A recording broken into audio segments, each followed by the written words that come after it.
Welcome everyone to our Level 2 Life Coach and NLP Practitioner Certificate. And today what we're going to be focusing on specifically is memory. We're going to be modeling those who have mastered memory. Let me give you a little bit of background why memory is so important to me personally. When I was growing up, many teachers believed that I had a poor memory and also I had poor academic skills. Now, what did that do? Well, that for me created a poor attitude. So as I grew up, I was a rebel without a clue. When I went through my own personal journey of learning neuro-linguistic programming, I realized that many of the conversations that happened in an early part of my life actually formed most of my life. And part of that was forming a poor self-esteem around memory and so forth. So today what I'm going to share with you is how to get rid of that, because I'm going to share some NLP insights around memory. Hi, my name is Rick Schnabel. I'm with Life Beyond Limits, and today I'm going to take you on a journey to give you some really powerful memory skills. And also I'm going to teach you at the very end of this how to actually remember names. So when you meet people, you'll remember their names. Because of course we all know that can be extremely embarrassing, particularly if we've just been introduced to someone at a function or at a party or a social gathering and we immediately have forgotten their names. And I'll explain why that is and how to improve that. So let's talk about why people don't remember. I remember catching up with a particular guy who attended one of my seminars. He came up to me during the break and he said, I have an issue. Now, I'm quite an intuitive person, and I said to him, I could kind of get a sense of where he was at, and I said to him, you don't think you're clever, do you? And he said, is it that obvious? And I said, no. I said, I can just kind of tell from your mannerisms and your pattern of speech and a few things that you said prior. And so we sat down and I said to him, the reason that you're not valuing yourself as an intellect or as an academic, or you think you're not that clever, is because essentially that you're not looking or listening or engaging. You haven't been taught the skills to actually look, listen, and engage. And I also said that you're probably talking about something that you're not doing so well at school. This guy was around 16 years old. And I said, well, are you interested in that topic? And he said, no. And I said, well, that's why you're not doing so well. The reason that people don't remember is quite often they're not actually interested. They're not taking in the data, but when they're being questioned on how much they remembered, of course, they're not remembering much. It's more to do with a belief system. Or they're distracted, or they're stressed or not focused. For example, when we're stressed, we release cortisol into our body, and cortisol is quite a destructive hormone. It actually gets us ready for fight or flight. So it means that much of the blood that is in our brain goes to our limbs to prepare us to fight or to run.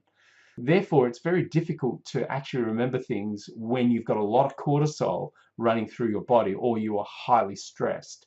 Of course, not being focused and distracted equally can debilitate our ability to actually remember things. And finally, the thing that really gets in a lot of people's way is they actually don't believe they have a good memory. And therefore, what we won't do is we won't try new strategies to improve our memory, or we won't even, retain information because we just don't believe we're going to keep it. So our beliefs have a big part to play. So if we're going to model a great memory, the first thing that we need to do is interrogate our beliefs. What beliefs are getting in the way of our memory? And the step two is change your limiting beliefs. Now, of course, this is the Life Coach and NLP Practitioner Certificate program. So, of course, in this program, you've learned how to actually change your limiting beliefs. So I would get on to doing just that. For those of you who are watching this that have not learned neuro-linguistic programming, I highly recommend you do, because you'll get some really great strategies to improve your way of thinking and equally improve your memory and many aspects of yourself. So the third step would be to timeline away any trauma. So, for example, trauma can often be associated with poor memory, such as, name calling, bullying, people calling you a loser, stupid, all these sorts of things. And not only that, there might have even been physical abuse surrounding, the events as well. From that perspective, it is really difficult to improve your memory because we've got so many traumatic events locked in our neurology that gets in the way of us remembering. So the thing that we're going to be focusing mostly here is on step 4. Use a better memory strategy. And I'm going to teach you one technique, and then I'll teach you another one at the end, to improve your actual memory through a specific strategy. So what we're going to do is, firstly, I'm going to get you to remember 20 items. Now, of course, I'm going to get you to remember these 20 items to create a contrast frame, and that is that I'm giving you no strategies, just every strategy that you currently have to remember these 20 items. Then I'm going to give you a better memory strategy, and then we're going to do this exercise again, and you're going to notice how many more of these items you remember as a result of a better strategy.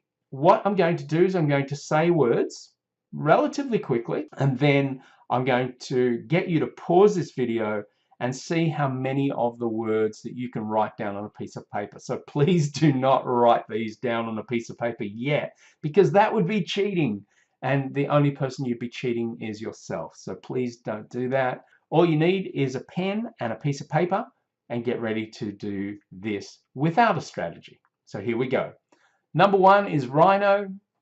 Number 2 is newspaper. Number 3 is tornado. Number 4 is red dress. Number 5 is blueberry. 6 is altitude aftershave. Number 7 is sexy red high heels. Number 8 is Chinese medicine. Number 9 is Johnny Walker. Number 10 is pink pig.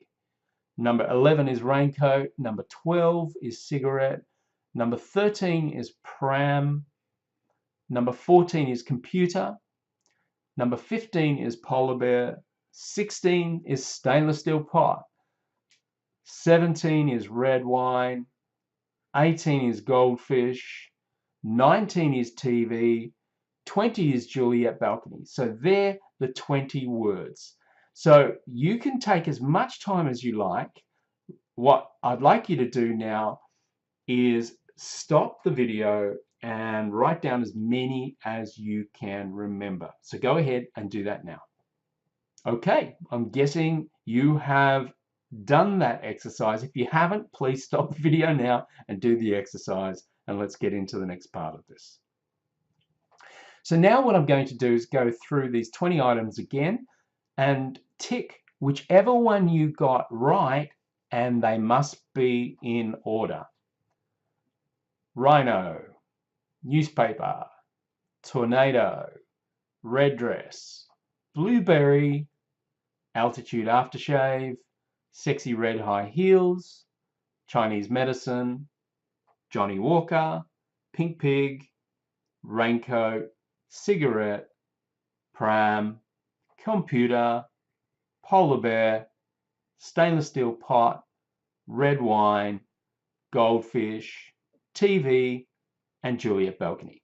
Notice how many you actually got right and place a number. So you would have got X amount out of 20. You might have got, 2 out of 20, 8 out of 20, 9 out of 20. And hey, you may be a genius in the memory stakes already, and you may have already got 20 out of 20. So this next insight will only give you more value. So how did you go? Write down the number, and now let me give you a strategy. Modeling a great memory, there's a few things that we need to do in order to improve our memory. One of them is the more information, the better. Some of us think that, we don't want to put too much data, too much detail, because there's too many things to remember. But a good memory is actually quite counterintuitive. That is that what you actually want is you want more information, more data, the better. Let me give you an example of this. VAK, all the elements, which means create a visual picture, create an auditory picture, and a kinesthetic feeling. So you see the picture, you hear what it might sound like, or imagine that in your mind, and imagine what you would feel if you were actually touching the item or touching the experience or the thing that you need to remember. When we VAK the elements, it goes deeper into our memory. That is, we form more neurological connections. So more neurons are active, and therefore we can improve our memory. Next, get into alpha. Now, I mentioned in brackets here expanded awareness. For those of you in the program, you know how to do expanded awareness. For those of you who are not in the program, expanded awareness is simply a technique we teach in NLP that helps us to learn more, retain more. It's also called the learning state. In this particular exercise, to get into expanded awareness, simply what we're doing is we allow ourselves to relax by, instead of looking very foveal, just very focused, we start looking at the front as well as looking at the sides. So we can see the front and we see the sides as well, and that causes our brainwave patterns to slow down and create an alpha state, which is quite a trance-like state. So don't expect, if you got into expanded awareness, that it feels completely normal. It should feel a little different. Quite simply, it's a practice of seeing your fingers. If you were wobbling your fingers or wiggling your fingers at the side of your head, you would actually see your fingers while you still can look in front of you and take in that perspective as well. So that's getting into a state of alpha. That relaxes you. It improves memory dramatically. The final thing is that your state is critical. And for example, if I mentioned earlier that if you're stressed, if you're really stressed in your state, then what happens is you deplete your memory dramatically. Imagine yourself to be very curious, or enjoy this as a fun exercise, and then you're more likely to retain this data more easily. Much of NLP, for example, is very much about modeling. So here is how we model a great memory. And everyone that has great memory, people that I've interviewed over the years, all talk about these 4 elements in different language, but essentially it's these 4 elements. For example, if you remember the words blue bunny, now they're not too difficult to remember, the words blue bunny. However, over time you might forget that it was a blue bunny or that it was a bunny. Maybe you might remember it as being a rabbit. But if you see it as a blue bunny, and what I mean by that is actually see a blue bunny in your mind's eye, you're going to retain those words much more easily. But let's add to that. If we can make it a little bit silly, or we can add elements that are not logical, such as a Union Jack bow tie, for example, what we're going to do is we're going to retain that information of the blue bunny more powerfully, because it has heightened our emotions. That is, it's a little bit silly. So it causes us to respond to this in a different way than if it was purely logical. So equally, if we added another silly item, let's say, for example, a leprechaun's top hat, with a 4-leaf clover, therefore there is more data. But again, what's really missing here is the situation. Let's put it into context. Let's put it in a yellow field of tulips with a red tulip, with one red tulip. Now, what that does is that puts more data into our brain, and therefore we will remember the words blue bunny much more simply. Now, if you added the kinesthetic, imagine how soft the fur of that bunny is. Imagine the feel of the tulips as opposed to the feel of the bow tie. All of these things bring equally a kinesthetic to this. So we will always remember a blue bunny from this point. So let's go deeper. Why do we recall trauma? Like, what is it that takes people years to get over trauma? Well, the reason for that is because what we have in the context of trauma is we have an actual VAK happening. And so, for example, in this accident, you would imagine that if you were the driver of the Ferrari or the other car it's hit, it would exacerbate the experience. You would hear the crunching of the metal and the fiberglass. You would hear the big crunch and bang and, and all the things breaking and exploding and so forth. And so that's the auditory element. You would also feel the shock and the impact of that particular incident. And, perhaps you might even feel the embarrassment or the shock or the shame or the fear rising up in your body as a result of this. And of course, the visual elements. You would see all this through your windscreen. And your windscreen might go from being very clear and sharp to all of a sudden cracked and broken. Equally, if we have any injuries in this, such as severe injuries, lacerations and so forth, all of these things lock deeply into our memory and we will never forget these instances. And of course, they become post-traumatic stress disorder or PTSD. And, many people suffer from PTSD for years and years and years and years. And I'll allude to a solution. Go find an NLP master and they can help you to get rid of your post-traumatic stress disorder using modeling techniques, essentially. Let's create 7 steps to a magical memory. Step 1, we're going to remember these 20 items. So we're going to start with choosing something that is familiar, such as your home. And this is using a strategy called memory pegs. Step 2, we're going to create 20 sequential locations. I'll mention the left side in a moment. We're going to create 20 sequential locations and become very familiar with these locations in a VAK.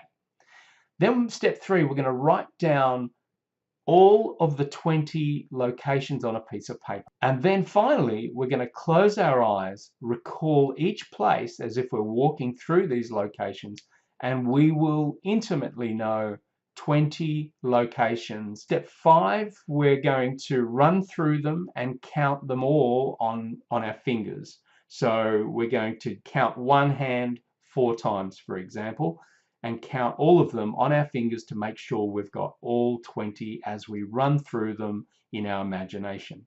Step 6, we're going to get into a relaxed alpha state. And step 7, we're going to place each item into a specific location from 1 right through to 20. Now, by the way, be okay as I was describing these steps that you might have become a little bit confused. Why? Because I've only shown this to you in words and audio. So you've only heard my voice and seen these words. Let me give this to you visually and notice how much easier it is to do this. So here is the home. What you're going to do is imagine the very first point that you're going to start from. Let's say it's the chair on your balcony outside of your master bedroom. Now, your house might be and probably is quite different to this. But this is just an example. You will choose some house or home that you're very intimate with, and you will do exactly the same exercise. So let me show you how. You choose one spot, then you choose the second spot, the bedroom, for example. The third, which might be the sink. The fourth, which might be the cooktop or the oven. The fifth, the door. The sixth, the painting. The seventh, the dining suite. The eighth is the lounge chair. The ninth is the coffee table. The 10th is the chair outside that lounge, the other balcony. Moving to the pot plant, moving to the toilet, moving to the basin in the bathroom, moving to the side table, the bed, the TV, the pot plant in that balcony, the wardrobe, the garage, and the backyard. So we have 20 locations. All you have to do is find a home that you're very familiar to, and then choose 20 unique locations. Let me give you a couple of distinctions though. In this particular plan, there are a couple of potential problems here, and that is there are two beds. One is perhaps your bedroom, the other might be someone else's bedroom. You have to mentally create a distinction. It is often better not to choose two beds, but another location. So you might instead, choose this rug in front of the bed, for example, or there might be an item there that is unique. So you want to choose as many unique places as you can. Equally, we've got, 3 balconies here, and 3 chairs and 3 pot plants. Again, you want to make the items as unique as possible. So you'll remember 20 places in your home. At the end of this exercise, once I've shown you this, I'm going to get you to do exactly that. Run through, a house and find 20 items in a house. And then what you will do is you'll place in the very first item, because number 1 essentially was the rhino. So you'll place the rhino at number 1. So the rhino now is sitting on the balcony, on the chair perhaps. Now the newspaper was the second item. So you'll place the newspaper on your bed at item number 2. Of course, we're over to the sink, which is item number 3. So we'll place the tornado in item number 3. Already, my guess is that you're starting to see how simple this is to remember all these items, as long as you can represent them in a visual image and place them in item number 1, item number 2, item number 3, and so forth. So, of course, we've now got to place the very next item, which is the red dress, at number 4. So there we have the red dress. Now you could imagine what it would look like and feel like if you had that red dress on the top of the cooktop, particularly while it was on. You could also imagine the smell, that it would emit. So the more sensory elements that you can bring to this, the better. So go back, for example, to the newspaper. Imagine what it would be like laying on a bed of newspapers or sitting on your balcony with a rhino. So the more emotions you put to this, the more VAK, the more you will remember this. Now, of course, we've got a blueberry at number 5, but here is a little trick. You can add items to that. Imagine what a blueberry would look like if it was squashed up against the door, or it had an iris and a pupil. Of course, it would look weird or strange, but you can add elements to them so you could remember these more easily. The altitude aftershave, splash it around, put it on that picture. Imagine what it would smell like, or what it would do to the actual painting or picture if you splashed the altitude aftershave all over that picture or sprayed it all over that picture. Equally, we have red high heels on a tabletop, on a dining room table. It's something you probably wouldn't do, and it creates emotion around that. They might be dirty, for example. They might have stepped in mud. We're now moving to the next point where we've got Chinese medicine. Sometimes it helps to replicate items in a way so you can see them in a symbol or an image, or you could imagine that they're spread all over the couch, all types of different Chinese medicine, and they're in the seams of the couch, in the crevices, in the cracks. They're all over the place, desperately needing a vacuum cleaner to clean it all up. And of course, the Johnny Walker is there on the coffee table. We've still got another element, which is this pink pig, which is sitting outside of your lounge room's balcony on the actual chair. This is how you can more easily remember items.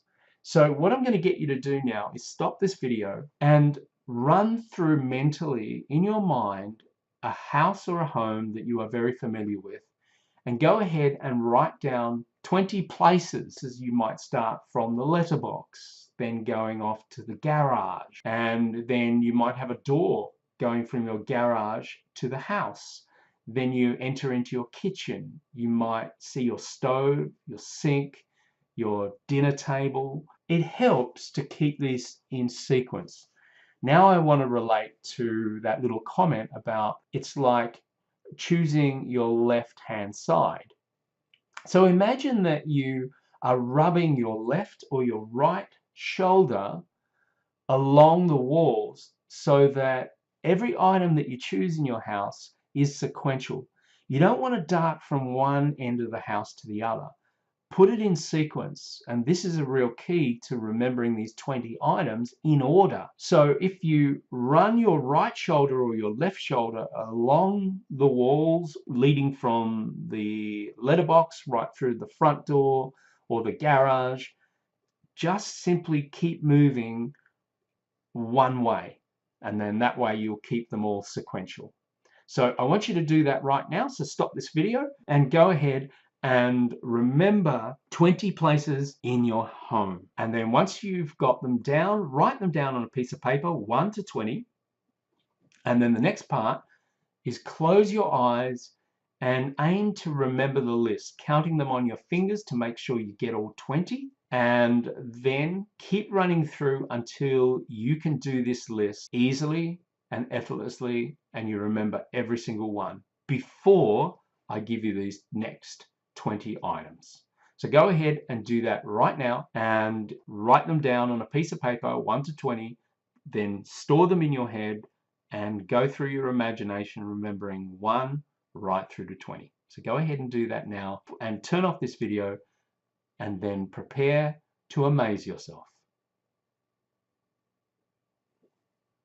Okay, excellent. I'm hoping that by now you have now got your 20 places all on a list and locked in your memory so you can remember these 20 places. Now what I'd like you to do is place these 20 items in those places. Now some things might be odd.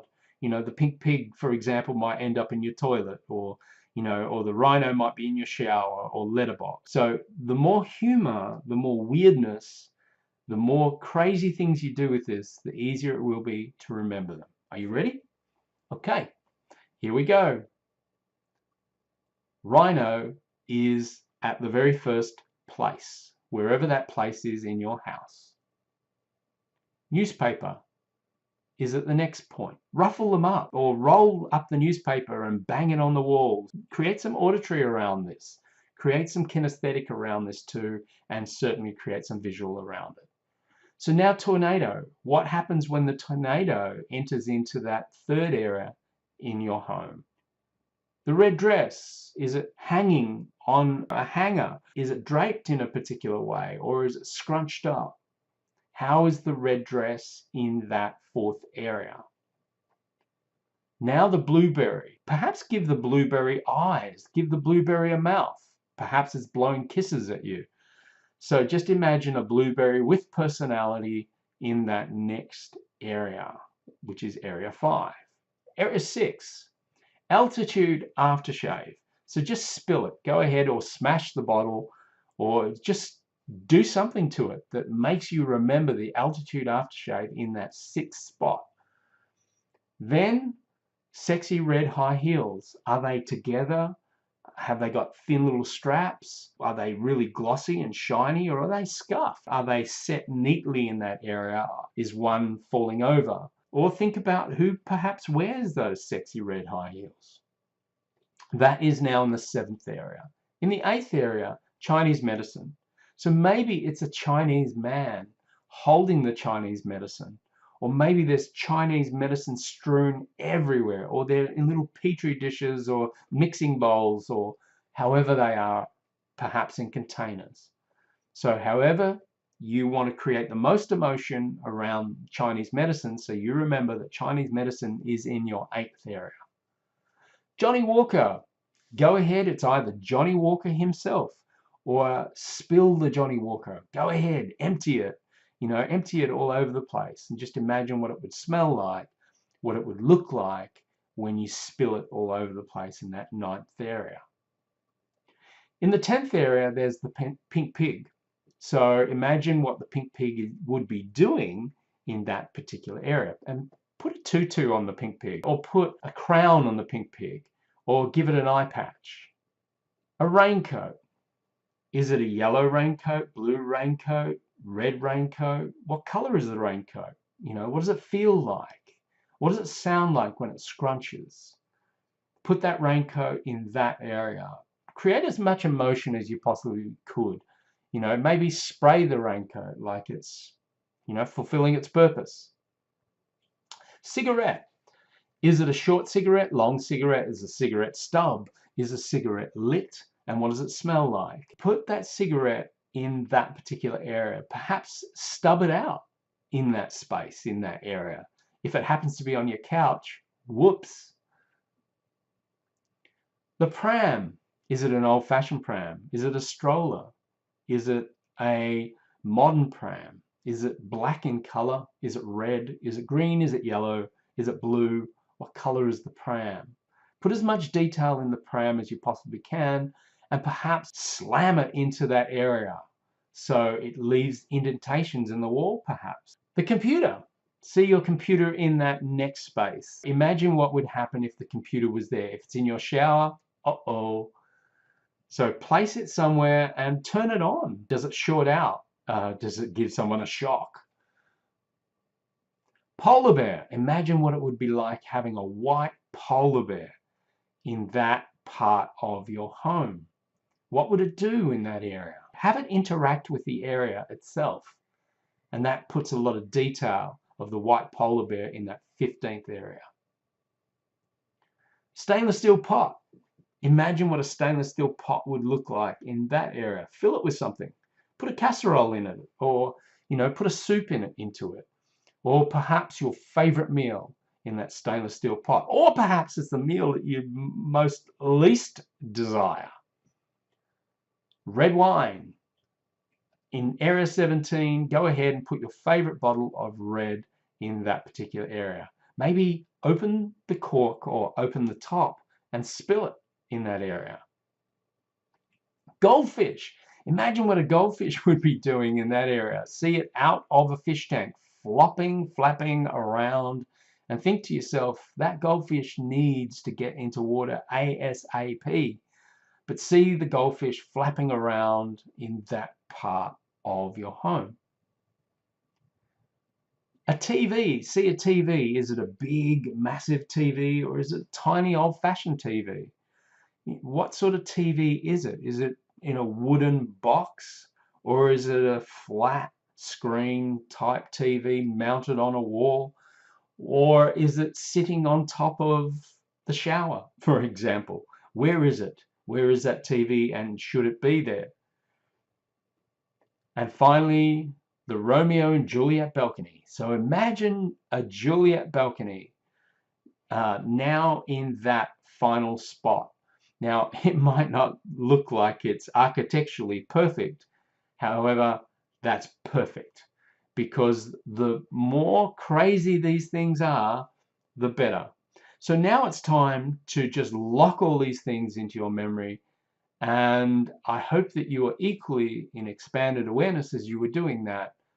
If you're not, relax yourself now as you place all these in the perfect spot.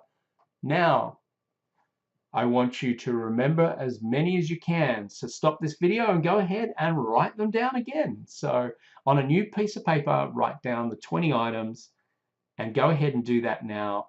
And then start the video again, and then we'll check to see how many you got this time. So go ahead, stop the video and write them all down. Excellent. I'm guessing you've stopped the video, you've written them all down, and now you're going to prepare to amaze yourself. So the first is rhino. The second is newspaper. The third is tornado. The fourth is red dress. The fifth is blueberry. The sixth is altitude aftershave. The seventh is sexy red high heels, followed by Chinese medicine, Johnny Walker, pink pig, raincoat, cigarette, pram, computer, polar bear, stainless steel pot, red wine, goldfish, TV, and finally Juliet balcony.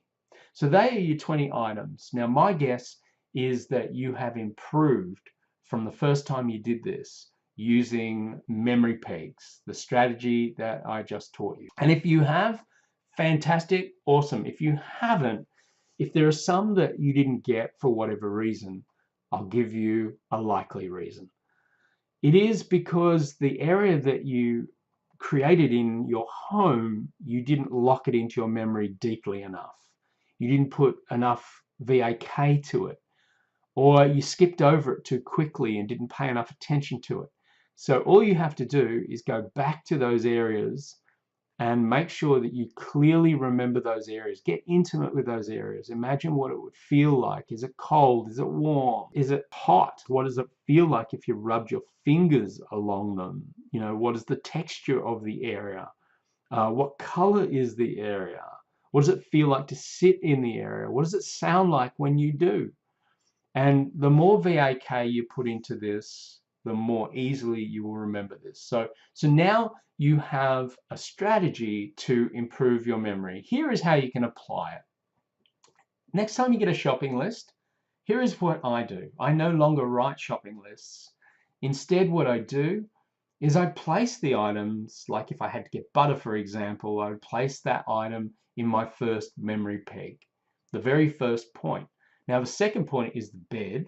So if I had to get bread, that's where I would put it. And if someone said, hey, make sure you get an apple, I'd make sure that I put that, there on my sink.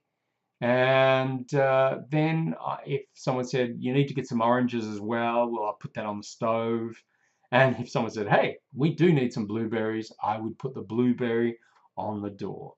So that is how essentially I use the location pegs or the memory pegs to remember shopping lists and so forth. And you can put anything in those areas and you'll remember them quite easily. I did promise you I was going to also teach you how to remember names. Remembering names, I wouldn't use the location pegs because you would then have to put more data and more detail around Steve, for example. Like how do you represent a Steve in that memory peg area?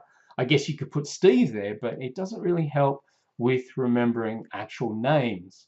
But here is how you can improve your memory around names.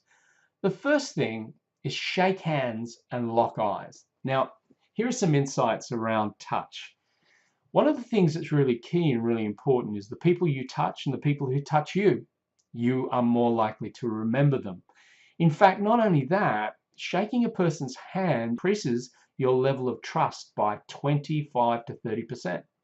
Did you know that? Just simply by shaking someone's hand increases your level of trust. For example, if you're in a meeting and it's a potential client, if you do not shake their hands, you most likely will not get that business. So it is important to connect. It is important to shake hands. But what happens when you shake hands is you actually kinesthetically connect to that person. So that's bringing up the K, the kinesthetic. Now the other is locking eyes. It is important to lock eyes and look the person in the eye because quite often we need to associate their look with their name. Now, we haven't yet even got their name. So we need to stop thinking about ourselves and really truly listen. The reason that a lot of people can't remember names is because what they often do is they're not listening and they're just thinking about themselves. They've got thoughts swimming through their head, such as, oh my God, what if I forget their name? What if I forget their name? What if I forget their name? And while you're saying that in your head, guess what? They're saying their name and you're not listening. Then, of course, what happens is you think, oh my God, they just said their name and I didn't even hear it. Oh, I've forgotten their name already. Well, you didn't hear it. It is important to stop thinking about you, focus on them and only on them, and truly pick your hearing, really listen. Ask for their name and listen. It is really important to do those three things. And if you do those three things, you will certainly remember people's names. But there's one more key that is really important.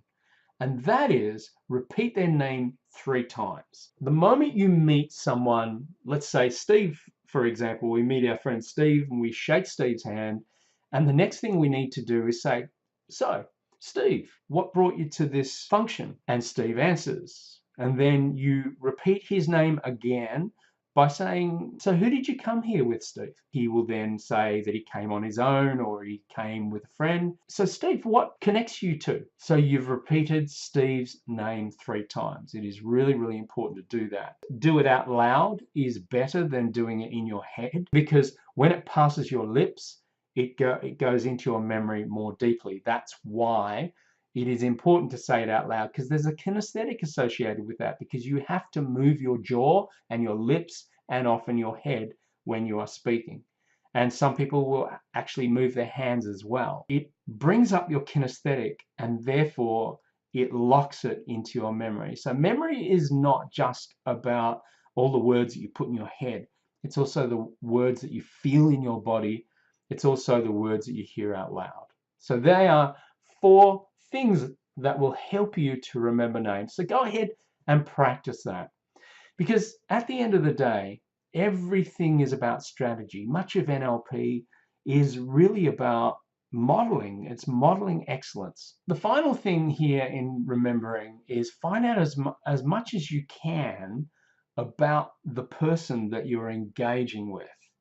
And the more data, the more detail that you add to that, the more likely you will remember that person and their name and the little elements that make that person important to you. Let me talk just a little bit about efficient strategy. How do you follow a path to success? I mean, how do you really create success in your life? Well, it's really important. In NLP, it's what we call modeling. You can look at any area of your life, and if you know how to model other people's behaviors and their thinking patterns, then you can truly create anything. We've been talking about modeling memory, for example. And, these are the things that I've found over the years that have given me an incredible memory. But equally, I've modeled many things. You can model creating wealth in real estate. You can model public speaking strategies, how to become a great public speaker. You can model good teaching strategies. You can literally model anything to create success in your life. So anything at all. So if you're a life or a business coach, let me show you another thing that we have modeled over the years that has really helped a lot of life coaches and business coaches and consultants improve their business. And one of those things is actually modeling sales, marketing, and advertising. Many life coaches and business coaches often they don't have success because they have not modeled those 3 things.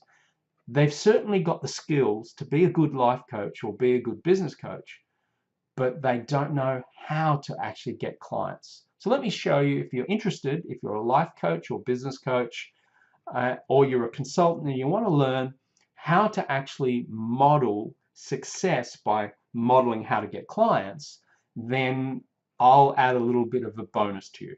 If you're not a life coach or business coach and you do not need clients, then what I'm about to share is not important to you. So we can end this video now, and I hope that the value that I have provided for you to improve your memory has been worthwhile. So thank you for that.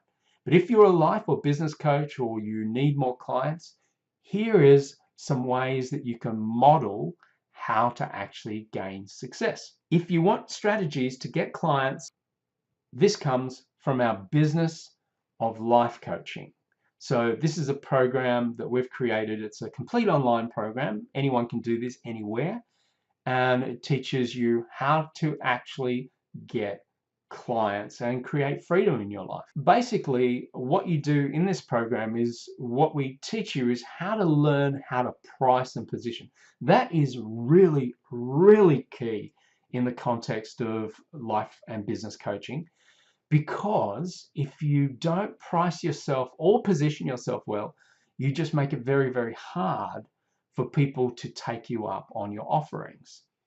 The next thing is to market your business to meet the needs of your client. Many people, they do what we call inside out marketing. They think about what might be good to their clients, but they haven't found out from their clients what they really want. They're marketing the wrong offering or the wrong positioning, and it just doesn't meet people's needs. It's important to work out, how do you do that? How do you actually find out what your clients' needs are and how to position your product so it meets their needs, so you are certainly an opportunity for them. Now, the next thing that we've found over the years that a lot of coaches don't have is they don't have all the paperwork and the systems and the structures. So in this program, we'll give you all of the paperwork that you need to run your coaching business, and of course all the templates. And many of these templates, simply we have logos on them and addresses on them and all these sorts of things, only so you know what to pull off and what to replace. It's very much essentially like a white label product, and you can grab all of our templates and paperwork and change them to make them your own. We'll also teach you in this program the 4 Ps to sell easily. And it is important that you know what the 4 Ps are, because there's a process to all sales, and one of the Ps essentially is your positioning, and you need to be able to position yourself as a credible person.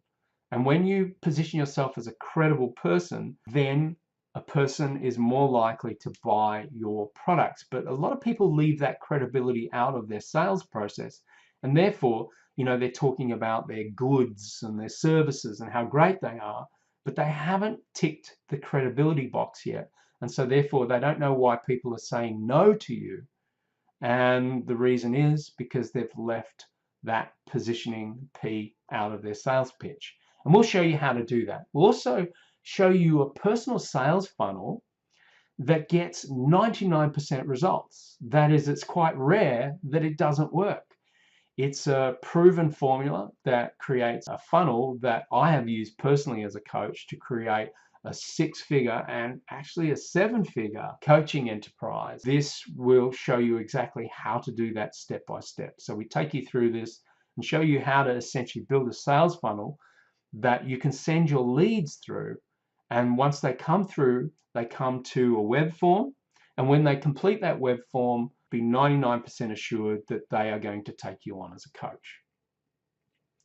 You're also going to learn how to create a 6-figure practice. Now, sure, you can escalate this and you can scale this up so it can become a 7-figure practice, but we don't want to make a too big a promise here.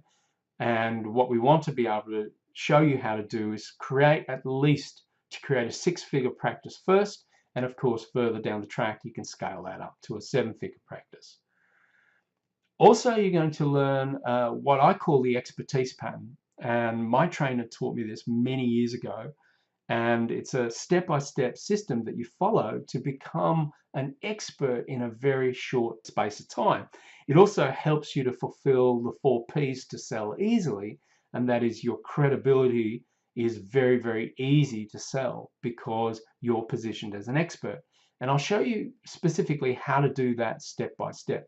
I use this same system, came out of nowhere, a complete unknown, to become quite well known in my industry within 12 months. And it was due to learning the expertise pattern. You also learn a corporate coaching system that almost 100% of the coaches out there are using in the corporate world. We'll show you this particular model, and it's a very simple coaching technique and practice that many of the corporate coaches are using today. This particular program is $1,297. It's in Australian dollars. However, watching this video, there's a very special link that you'll see down below, and I'll give you the link in a moment, which means that this is not 1,297, it's actually 497, which is fantastic. It's a awesome program, and it models the business of life coaching. Plus, we'll also give you the life coach business in a box with this, which is valued at $997. So this is the Life Coach Business in a Box program. This particular program, you get all the administration tools, the tricks and the tips to actually run your business. You learn how to build your website, all of your websites for free. We'll teach you within 40 minutes how to get a website up, and it won't cost you a cent. You can build as many websites as you need and want. You'll also learn how to set your rates and packages so that they meet the market, and I'll show you some really clever ways to build your rates and packages. And there are many different styles, many different models, and I'll show you what those models are, and then you can choose which one suits you best. You also get some video training to determine your niche, and this really gives you an edge. Once you can determine a niche, it accelerates your success in coaching, and it works very well with building your website. So you can build various niches and various websites, and they become your lead generating systems, so you're constantly getting a new stream of clients. You're also going to get the client confidentiality agreement, and you'll also get coach session summary sheets, so you can summarize your client in one sheet. You'll also learn in this, now this is incredibly priceless. I'll teach you how to access a massive database for free, so you can start marketing your coaching services to that database and find prospects that are interested in your coaching business, and how to actually enroll your clients into your program. I'll show you step by step so you know exactly what to do. So you'll get an enormous amount of value from the Life Coach Business in a Box. Through the program, we give you various elements of this as you go through the program. And instead of paying $9.97, of course, you get this for free in this particular program. So the Business of Life Coaching, it's completely online. You can access it 24/7 from anywhere in the world. And there are 40 training videos in this. Typically the videos will go from anywhere from about 7 minutes to just over an hour. So the more detailed modules will of course be 30 minutes to an hour, but there are some quick short videos to show you quick tips and tricks. That of course is valued at $9.97.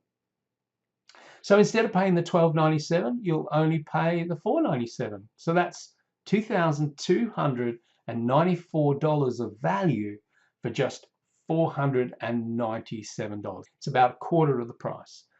And for this low price, I would expect to get a 10 times return. The way that I buy programs all the time. I've learned a lot through programs, and I've accelerated my business as a result of that. But I expect a return from program. With this program, I would expect a 10 times return as a minimum, which you should expect around $50,000 from revenue from learning all of these tips and tricks and tools and getting all these white label products. I'd expect at least a 10 times return. In fact, all of these tools that you'll be getting, I turn this to well over $500,000 in my very first year. This is an awesome program. And this is the URL. This is the unique URL. I know it's a long one. It's also in the description of this video, and you can just click on that and you can go straight to the area, and you can model coaching success and save $1,797 today and start getting clients straight away. So this is an incredible program. I highly recommend you jump on this. If you're a coach or you're a consultant, this will fast track you and make your life so much more easy. And you know, for just $4.97, it's exceptional value. It really, really is. All the people in the program are loving it, and we keep getting emails daily from people who are telling us how much they're loving learning how to actually run a coaching business. So thank you so much for listening to this. I hope I've helped you to improve your memory today, and I also hope that I have helped you to make a great buying decision today and buy this program and enjoy the benefits of it. Thank you so much. My name is Rick Schnabel from Life Beyond Limits, and may your life be completely a life beyond limits. Thank you. Bye for now.